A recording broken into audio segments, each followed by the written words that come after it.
Hola, bienvenidos a Cuestiones de Juristas. En este nuevo video hablaremos sobre cuestiones relacionadas con discrecionalidad y argumentación jurídica. En primer lugar, empezamos por definir qué entendemos por discrecionalidad.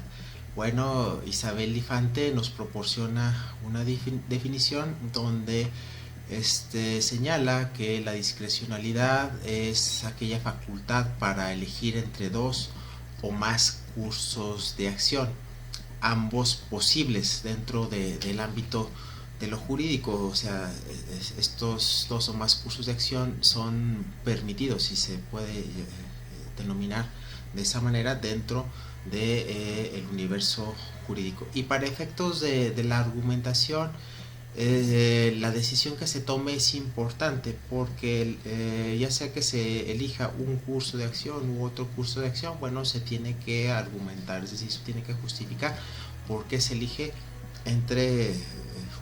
por qué se elige una acción o por qué se elige un curso de acción.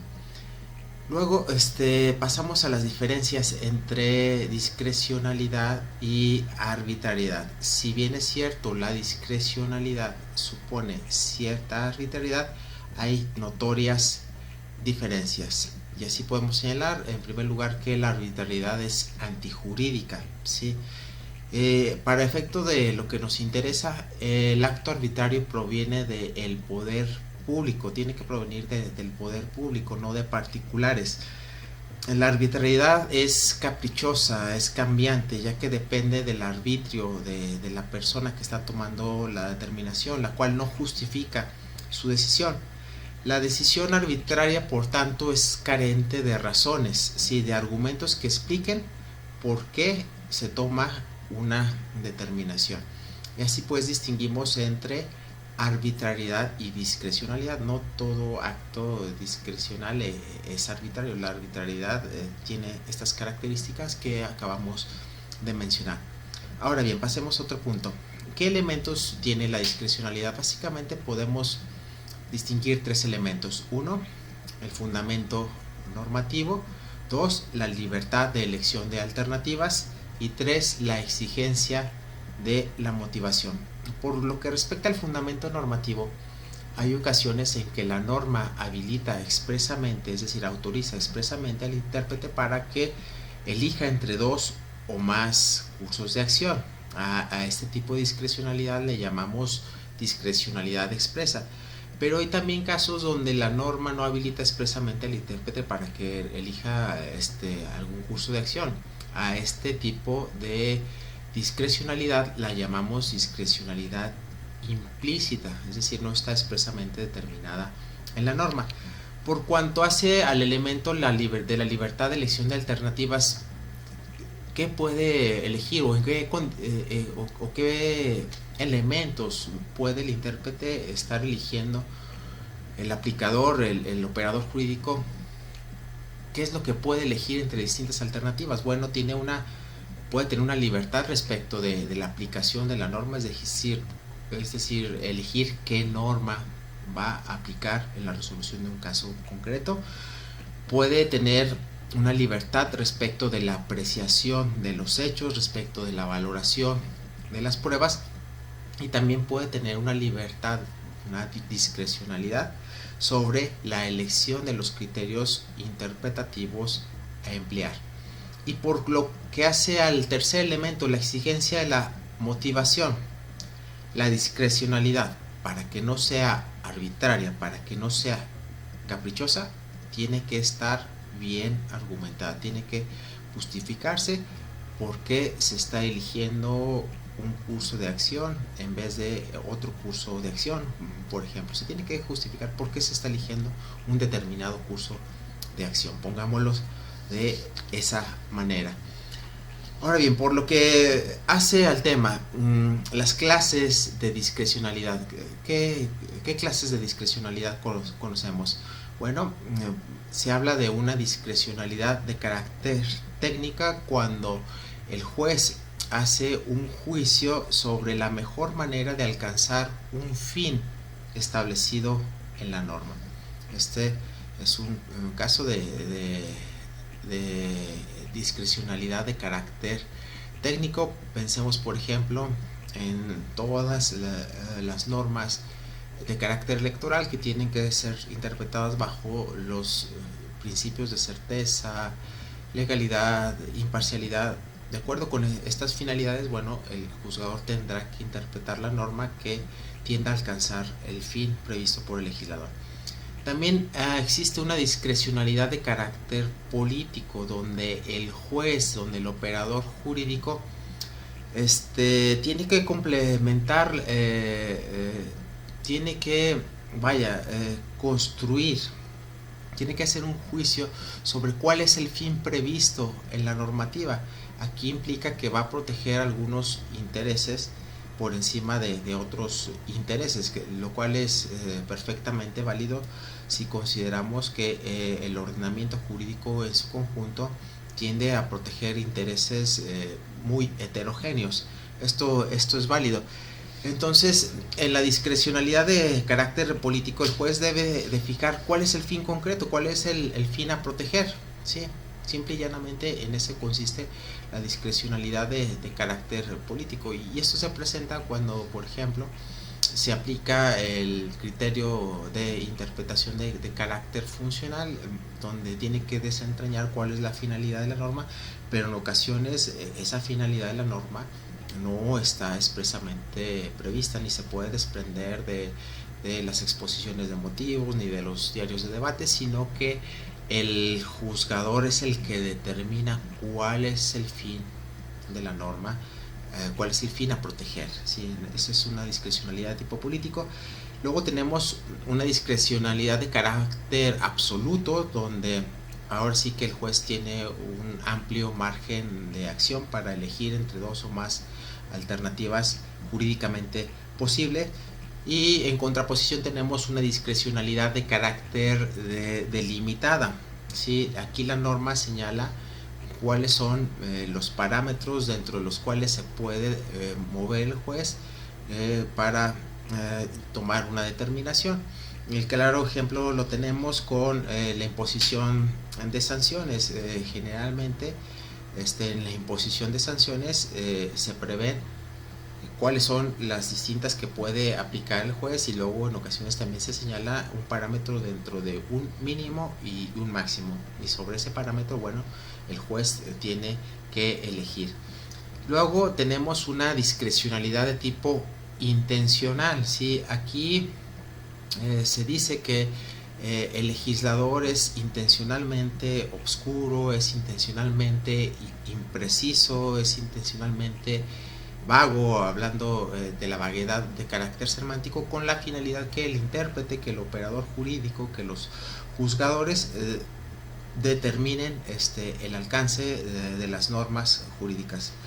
Y bueno, también en ocasiones tenemos normas jurídicas que expresamente establecen ciertas palabras que determinan ese carácter intencional de la discrecionalidad. Por ejemplo, el legislador emplea palabras como el juzgador podrá o debe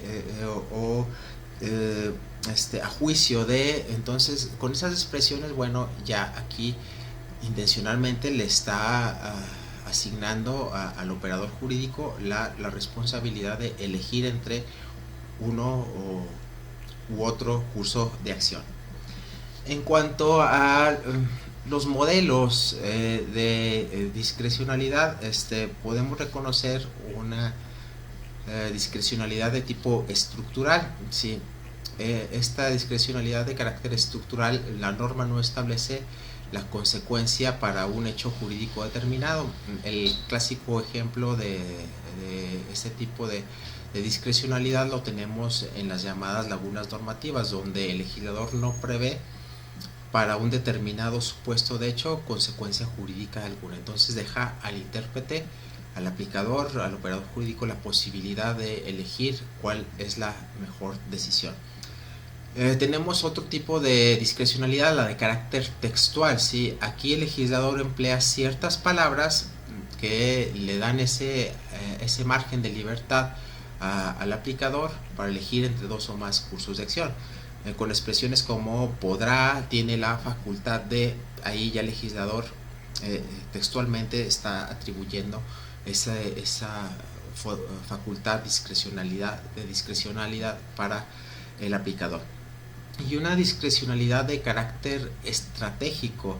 Sí, las normas señalan en ocasiones fines, señalan objetivos, pero no señalan cuáles son los medios más idóneos para alcanzar esos fines u objetivos. Entonces deja al intérprete, deja al operador jurídico la posibilidad de señalar, de determinar cuáles son esos fines, cuáles son esos medios, para alcanzar esos fines. Eso por lo que respecta a los modelos de discrecionalidad.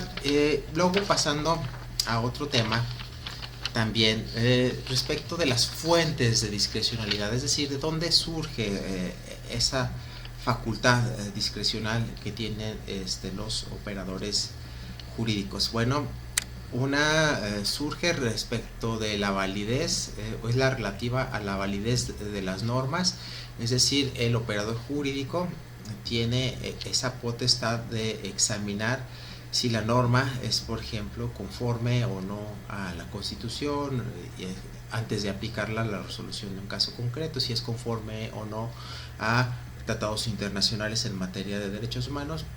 Tiene esa potestad discrecional. De hecho, el control de convencionalidad, tal y como lo conocemos, es un excelente ejemplo de una facultad discrecionalidad, porque se ejerce de manera oficiosa por el aplicador, por el operador jurídico que realice funciones materialmente jurisdiccionales.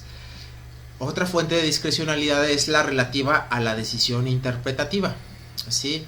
La decisión interpretativa respecto del significado a atribuir a determinado precepto o bien a la elección de algún criterio interpretativo para esclarecer ese significado, bueno, esa también es una facultad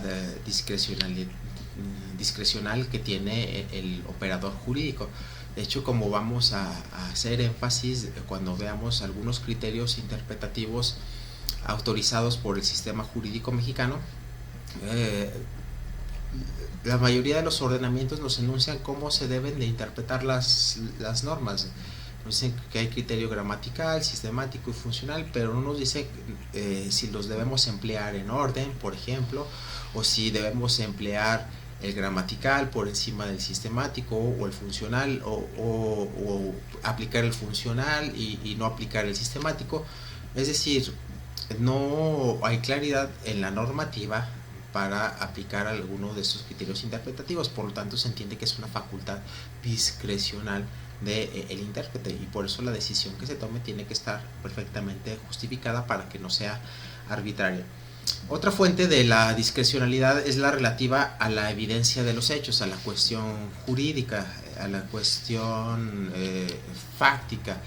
Aquí nos remitimos a la valoración de las diversas probanzas que realiza el juez en una controversia.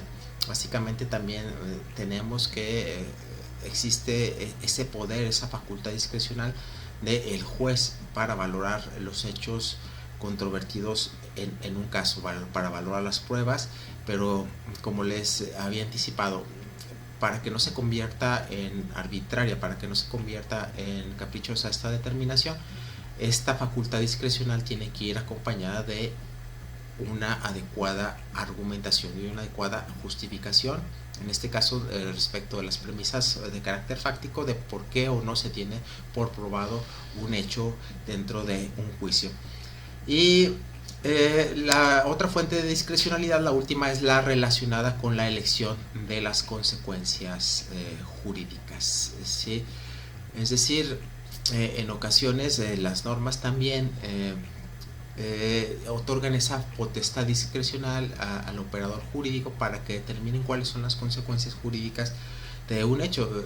Pongamos el ejemplo de la imposición de sanciones, donde generalmente se le otorga al juzgador una facultad discrecional para elegir entre las diversas sanciones, o bien entre un mínimo y un máximo, por ejemplo, de pena privativa de la libertad. Ahora, pasando a otro punto, respecto de las teorías a favor de la discrecionalidad. Dentro de lo que ya habíamos visto de algunas teorías de la interpretación, señalábamos que Hart estaba a favor de la discrecionalidad, y él señalaba que en casos difíciles, como aquellos que se presentan con la ambigüedad o con la vaguedad de los textos jurídicos, hay algún poder discrecional atribuido al intérprete, al aplicador, para decidir cuál es la mejor decisión. Pero esta facultad discrecional, de acuerdo con Hart, está sujeta a límites, es decir, no es ilimitada.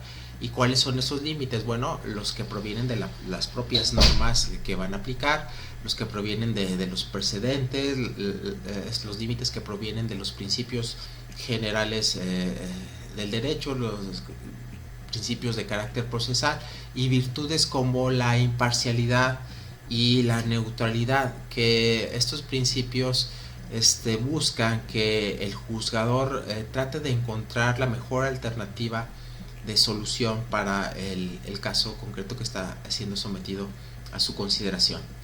Otro autor que habla o que está a favor de la discrecionalidad es Timothy Endicott. Para él, la vaguedad en el lenguaje, bueno, es un componente necesario, ¿no? Dice, en ocasiones el legislador, para poder alcanzar ciertos fines, ciertos objetivos, necesariamente tiene que dejar las normas vagas, obscuras, imprecisas, para que sea el intérprete quien es al momento de estarlas aplicando en la resolución de un caso concreto, las dote de contenido, de significado, y así se alcancen esos fines, esos objetivos establecidos por el legislador. Y también, bueno, hay teorías que están en contra de la discrecionalidad. Una de ellas es la de Ronald Dworkin. Ya también habíamos visto dentro de las distintas teorías de la interpretación la teoría constructivista de Ronald Dworkin, pero en este aspecto, para Ronald Dworkin no cabe o no está a favor de la discrecionalidad. ¿Por qué? Porque siempre el intérprete debe estar en condiciones de buscar o de encontrar la única solución correcta, y esta solución correcta la desprende después de una serie de interpretaciones sobre los principios que dan vida o que informan a determinado sistema jurídico. Otro autor que está en contra de la discrecionalidad es Luigi Ferrajoli. Luigi Ferrajoli señala que en un estado garantista se debe de evitar al máximo cualquier resquicio de discrecionalidad. Por lo tanto, tanto los derechos como las obligaciones de las personas y también las facultades, las potestades de las autoridades deben de estar claramente determinadas en las normas. Y esto, bueno, con la finalidad de que se dote de certeza, de seguridad jurídica a los ciudadanos.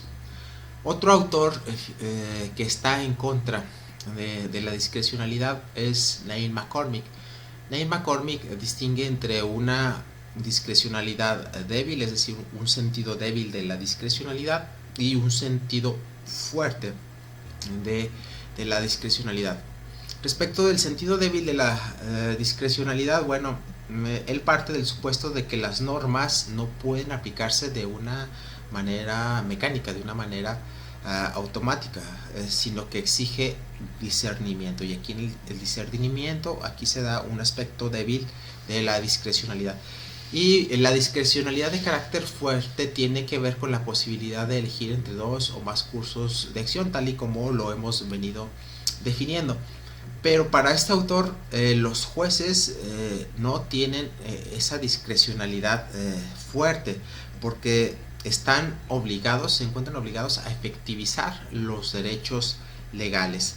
Entonces, para este autor, la discrecionalidad es de carácter limitada y consiste en decidir lo que está mejor justificado, ¿sí?, dentro de los propios límites que le fija la responsabilidad, el sistema que la responsabilidad que el sistema jurídico le ha otorgado a el juzgador. Por lo tanto, para este autor no está de acuerdo con que los jueces tengan discrecionalidad en el sentido fuerte, porque están obligados a efectivizar los derechos. Y con esto llegamos a el fin de este video, que parte, como se señaló, entre las relaciones que hay entre argumentación y discrecionalidad. Espero que haya sido de su agrado y nos vemos en el siguiente video. Muchísimas gracias por su atención.